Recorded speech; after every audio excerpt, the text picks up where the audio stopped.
Hey guys, so welcome to my presentation on cross-site scripting. This is something that I'm currently studying for my APQ. Let's get into it basically. So what we have are three main types: reflected, stored, and DOM, or document object model. So what is cross-site scripting? It's the ability to input malicious code into a website and that then be run on the website. So what you will do is in all the input sections, so if you think about a website, there's lots of different places where you can input a string. So if you think about them, for example, Amazon has a search bar where you can search for different things. Twitter has the sort of place where you could type in your tweet, and there are different examples of this. And there's also the URL that you input. And you also have to make sure that you're tricking the browser and the web app into running this code. You have to trick the web app into sending this code to the user. You have to trick the browser into running this code. So first of all, we've got reflected. This is the most common cross-site scripting vulnerability. So it is usually done by writing a request with JavaScript within a URL and then feeding this URL to a user. So the most common attack that, if you find this vulnerability, that an attacker will use is for hijacking another user session. Specifically with cross-site scripting, you can make this very sort of accurate as it is a URL. You can make this for very specific people. So if you're targeting an organization, you can get this URL to be run by an administrator or something like that, and you'll be able to access the data and the functionality that, say, this administrator has. Okay, and here you can get a visual representation of how this works. So the user logs in, and the attacker feeds the URL to the user, and the request and the response are made with this JavaScript, which then allows the attacker to gain the session token of the victim and therefore hijack the user session, which, as mentioned before, if you see here, allows them to access all the data and functionality. So what is stored cross-site scripting?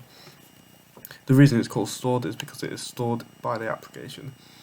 So as I mentioned before, Twitter, a good example of this, which I will link a TED talk about, is MySpace. They had a vulnerability of MySpace which allowed a cross-site scripting vulnerability to run, which meant that this guy gained millions of friends. It was specifically a cross-site scripting worm, which basically replicates itself onto other people's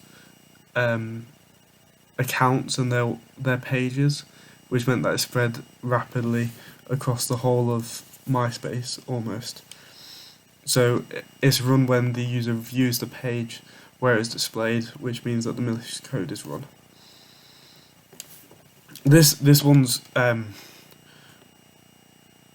also can be used to attack administrators, because, for example, if that is stored within the specific place where the administrators may have access to it, so they might look at certain data things, and this will cause it to be run by the web page, especially if they're using the web to look at this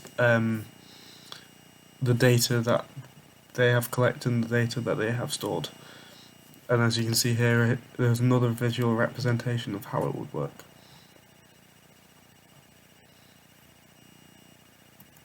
Okay, obviously pause it on the visual representations if you want to have a better look at them. So document object model cross-site scripting. So document object model allows a page to basically dynamically load these contents, and it usually requires requesting such as a picture from another location, another directory. I think most of the time this is usually within the directory of the web page, and you'd have to this is a preventative measure that I'll mention later. So it loads it from another location, which is where you place your own script in, so your own script is run. Here's another visual representation. Pause it if you want to have a look over it. It's very similar to reflected cross-site scripting. So what preventative measures? As I mentioned before, for this, they try and make sure that the request is made from the same website. That's why cross-site scripting does occur. So you have to use it so that it seems like it is between the same people, where the user does request the URL, does make a request for this, to make the browser and server think it's coming from the same person. So there's, as you can see, browser and web app filters and sanitization. So the filter is something that will completely just block out something if it's seen it. If it sees something that could be malicious, it will block it out. Sanitization is where it will basically clean up the input. So if there's certain things that it thinks could be malicious, it'll clean up, it'll change it so that it looks different and is no longer likely to be a vulnerability.